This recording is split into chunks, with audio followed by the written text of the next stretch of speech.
साथीहरू, सफल परीक्षा सारथी युट्युब च्यानलमा यहाँहरूलाई हार्दिक स्वागत छ। सदा जस्तै आज पनि हामीहरूले यहाँहरूमाझ लोकसेवा तयारी सामग्री वस्तुगत प्रश्न उत्तरको श्रृङ्खला लिएर उपस्थित भएका छौँ। आउनुहोस् सुरु गरौँ आजको यो श्रृङ्खला। प्रश्न नम्बर 1। नेपालमा प्रथम राष्ट्रिय कृषि जैविक विविधता दिवस कहिले मनाइयो? यसको सही उत्तर हो विक्रम सम्वत 2079 साल माघ 1 गते।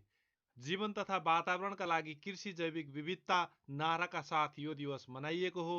नेपालमा जैविक विविधता अन्तर्गत देशको कुल 24,300 प्रजाति मध्ये 28% कृषि सम्बन्धी प्रजाति रहेका छन्, जसलाई कृषि जैविक विविधता भनिन्छ।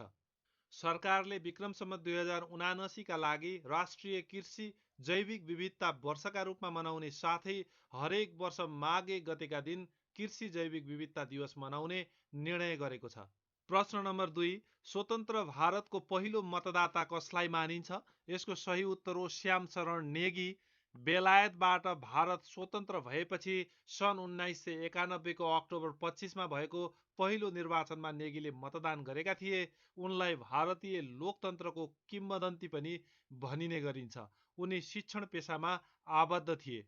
सन् 1917 जुलाई 1 मा किन्नौरमा जन्मिएका नेगीको सन् 2022 नोभेम्बर 5 मा निधन भएको हो।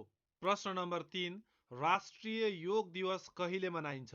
यसको सही उत्तर हो माघ 1 गते।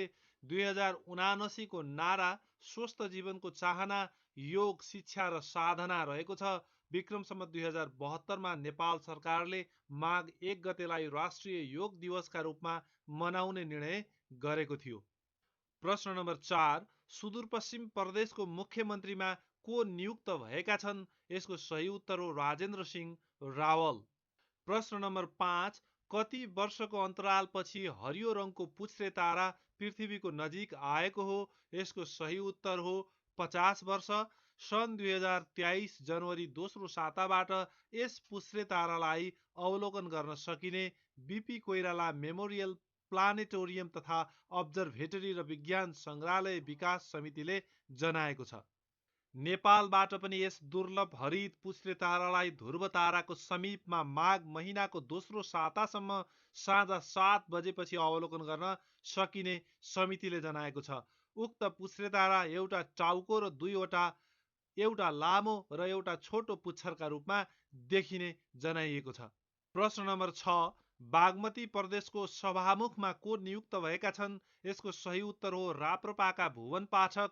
2079 पुस 29 मा भएको मतदानमा एमाले माओवादी राप्रपा गठबन्धनका उम्मेद्वार पाठकले 62 मत प्राप्त गरेका छन्।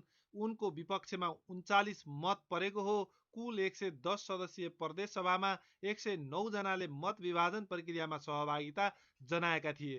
प्रदेश सभाका ज्येष्ठ सदस्यका रूपमा सभा सञ्चालन गरिरहेका रामप्रसाद ढुङ्गानाले मत विभाजन प्रक्रियामा सहभागिता नजनाएका हुन्। प्रश्न नम्बर 7। विश्वव्यापी अर्थतन्त्रबारे विश्व बैंकद्वारा सन् 2023 जनवरी 10 मा सार्वजनिक प्रतिवेदन अनुसार आर्थिक वर्ष 2079-80 मा नेपालको आर्थिक वृद्धि दर कति हुने प्रक्षेपण छ? यसको सही उत्तर हो 5.1%। रुस युक्रेन युद्धबाट दक्षिण एसियाली अर्थतन्त्र प्रभावित हुँदा नेपालको अर्थतन्त्रमा पनि असर परेको विश्व बैंकको भनाइरहेको छ। चालु आर्थिक वर्षमा दक्षिण एसियाको आर्थिक वृद्धि दर 5.5% मा सीमित हुने प्रतिवेदनमा उल्लेख रहेको छ। दक्षिण एसियाली मुलुकमध्ये चालु आर्थिक वर्षमा भारतले 6.9% को वृद्धि दर हासिल गर्ने प्रक्षेपण रहेको छ। त्यस्तै बङ्गलादेशले 5.2, भुटानले 4.1 र पाकिस्तानले 2% को वृद्धि दर हासिल गर्ने विश्व बैंकको प्रक्षेपण रहेको छ। सन् 2023 मा मालदिप्सले 8.2% को वृद्धि दर हासिल गर्दा श्रीलङ्काको अर्थतन्त्र भने 4.2% ले ऋणात्मक रहने प्रक्षेपण रहेको छ। प्रश्न नम्बर 8। नेपाल इन्भेस्टमेन्ट बैंक र मेगा बैंक एक आपसमा मर्ज भई एकीकृत कारोबारको सुरुवात कहिलेदेखि भएको हो? यसको सही उत्तर हो विक्रम सम्वत 2079 पुस 27 गते। मर्ज पश्चात बैंकको नामाकरण नेपाल इन्भेस्टमेन्ट मेगा बैंक भएको छ। मर्जर पछि बैंकको कुल चुक्ता पुँजी 34 अरब 12 करोड रुपियाँ कुल पुँजी 58 अरब रुपियाँभन्दा बढी र कुल सम्पत्ति 4 खर्ब 71 अर्ब रुपियाँ पुग्ने अनुमान छ। त्यस्तै कुल निक्षेप 3 खर्ब 60 अर्ब 2 करोड तथा कर्जा लगानी 3 खर्ब 29 अरब 6 करोड रुपियाँ पुग्ने बैंकले जनाएको छ।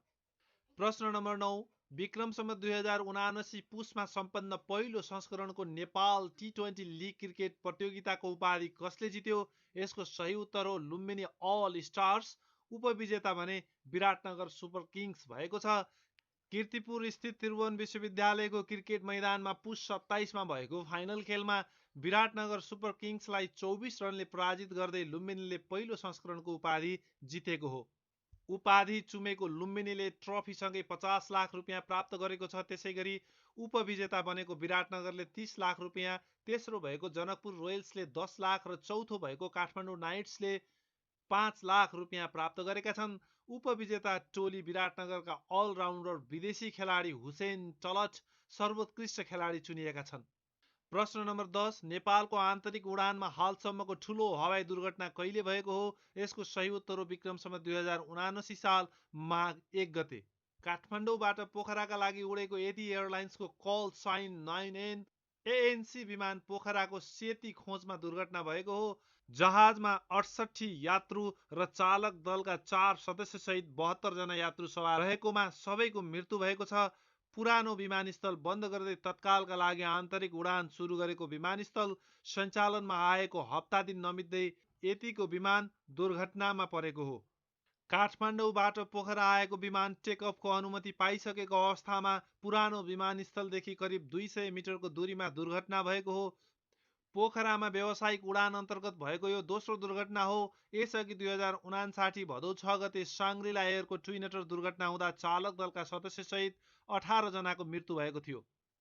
नेपालमा उडानका लागि तुलनात्मक रूपमा सुरक्षित मानिने ATR विमान दुर्घटना भएको यो पहिलो र यति एयरलाइन्स समूहको 11औं दुर्घटना हो। युरोपेली सङ्घले लगाएको हवाई प्रतिबन्ध हट्ने अपेक्षा गरिएको बेला भएको यो दुर्घटनाले नेपाली आकाशको सुरक्षामा थप प्रश्न उठेको छ। प्रश्न नम्बर 11, उपमेयर मेरो साथी कार्यक्रम सञ्चालनमा ल्याउने स्थानीय तह कुन हो? यसको सही उत्तर हो शिखर नगरपालिका, जुन डोटीको नगरपालिका हो।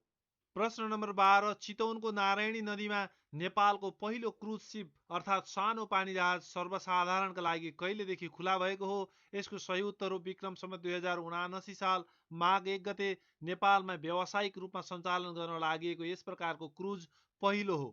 करिब 2 वर्ष अघि नै क्रुज सिप निर्माण सम्पन्न भई परीक्षण गरिएको थियो। एक पटकमा 200 जनालाई सेवा दिने गरी निर्माण भएको 3 तलायुक्त क्रुज 100 फिट लम्बाइ र 25 फिट चौडाइको रहेको छ। भरतपुर महानगरपालिका 16 मङ्गलपुर काभ्रेघाटबाट देवघाटसम्म सञ्चालनमा ल्याउने भनिएको सो क्रुज सिप हिउँदयाममा पानीको सतह कम भएकाले छोटो दूरीमा सञ्चालनमा आउने जनाइएको छ। विवाह, पार्टी एवं अन्य कार्यक्रम समेत गर्न मिल्ने गरी स्थान निर्माण गरिएको यस क्रुजमा यात्रा गर्ने यात्रुको 10 लाख रुपियाँ बराबरको दुर्घटना बिमा गरिएको छ। प्रश्न नम्बर 13, अमेरिकाको न्यू अर्लियन्समा सम्पन्न मिस युनिभर्स 2022 को उपाधि जित्ने सुन्दरी को हुन्? यसको सही उत्तर हो अमेरिकी सुन्दरी रबोनी ग्राभियल। प्रतियोगितामा भेनेजुएलाकी Amanda Dudamel first runners up र डोमिनिकन रिपब्लिककी Andreina Martinez Founier second runners up भएका छन्। 80 देशका सुन्दरीको सहभागिता रहेको मिस युनिभर्समा नेपालबाट सोफिया भुजेलले सहभागिता जनाएकी थिइन्।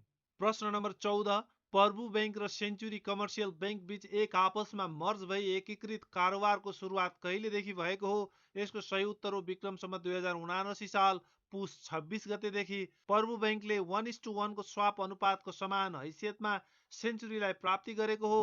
मर्जरपछि बैंकको चुक्ता पुँजी 23 अर्ब 52 करोड रुपियाँ पुग्ने छ। प्रश्न नम्बर 15, मध्य प्रदेशको मुख्यमन्त्रीमा को नियुक्त भएका छन्? यसको सही उत्तर हो सरोज कुमार यादव। जसपा विक्रम सम्वत 2079 साल पुस 27 गते उनी मध्य प्रदेशको मुख्यमन्त्रीमा नियुक्ति भएका हुन्। प्रश्न नम्बर 16, विद्यालय शिक्षाको राष्ट्रिय पाठ्यक्रम प्रारूप 2076 कहिले स्वीकृत भएको हो? यसको सही उत्तर हो विक्रम सम्वत 2076 साल भदौ 20 गते। स्वीकृत गर्ने निकाय नेपाल सरकार शिक्षा विज्ञान तथा प्रविधि मन्त्रालय रहेको छ। विक्रम सम्वत 2076 भदौ 19 गते बसेको राष्ट्रिय पाठ्यक्रम विकास तथा मूल्याङ्कन परिषदको बैठकले राष्ट्रिय पाठ्यक्रम प्रारूपलाई अन्तिम रूप दिई स्वीकृतिका लागि सिफारिस गरेको हो। उक्त प्रारूप विद्यालय शिक्षाको पाठ्यक्रम सम्बन्धी मूल मार्गदर्शक दस्तावेज रहेको छ। यसलाई विद्यालय शिक्षाको सुधार सम्बन्धी मार्गचित्रका रूपमा विकास गरिएको छ। नेपालमा विद्यालय शिक्षाको राष्ट्रिय पाठ्यक्रम प्रारूप पहिलो पटक विक्रम सम्वत 2063 साल माघ 25 मा तयार गरी कार्यान्वयनमा ल्याइएको थियो। प्रश्न नम्बर 17, हालै भारतमा भएको ग्लोबल ताज अन्तर्राष्ट्रिय फिल्म फेस्टिभलमा डेब्यू अभिनेताको अवार्ड जित्ने नेपाली अभिनेता को हुन्? यसको सही उत्तर हो प्रदीप खड्का। प्रश्न नम्बर 18, नेपालमा राष्ट्रिय भूकम्प सुरक्षा दिवस कहिले मनाइन्छ? यसको सही उत्तर हो माघ 2 गते।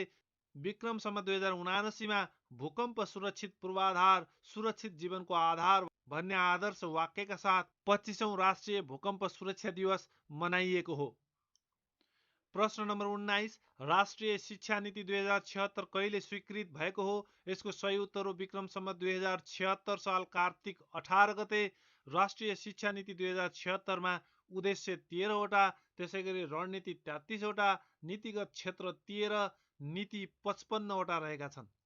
राष्ट्रिय शिक्षा नीति कार्यान्वयनमा सङ्घको जिम्मेवारी 11, प्रदेशको जिम्मेवारी 15 तथा स्थानीय तहको जिम्मेवारी 27 वटा रहेका छन्। दूरदृष्टि शिक्षित सभ्य स्वस्थ र सक्षम जनशक्ति सामाजिक न्याय रूपान्तरण र समृद्धि रहेको छ। लक्ष्य सबै तहको शिक्षालाई प्रतिस्पर्धी प्रविधि मैत्री रोजगारमूलक र उत्पादनमुखी बनाई देशको आवश्यकता अनुरूपको मानव संसाधन विकास गर्ने रहेको छ। प्रश्न नम्बर 20, शिक्षक सेवा आयोग नियमावली 2057 अनुसार शिक्षक सेवा आयोगका काम कर्तव्य र अधिकार कतिवटा रहेका छन्? यसको सही उत्तर हो 7 वटा।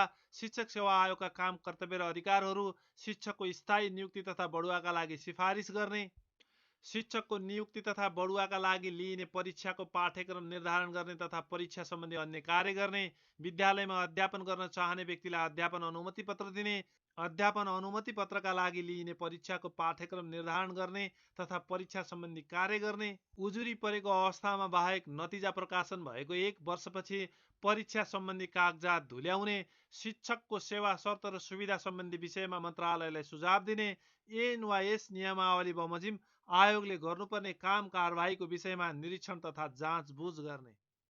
साथीहरू, वस्तुगत प्रश्नोत्तरको श्रृङ्खला आजलाई यति नै। यहाँहरूलाई आजको यो श्रृङ्खला कस्तो लाग्यो आफ्नो प्रतिक्रिया अवश्य जनाउनुहोला। साथै च्यानललाई सब्सक्राइब गर्नुभएको छैन भने च्यानललाई सब्सक्राइब गरी बेल नोटिफिकेसन पनि अन गर्नुहोला। पुनः अर्को श्रृङ्खलामा भेटघाट हुने नै छ। तबसम्मका लागि बिदा दिनुहोस्। नमस्कार।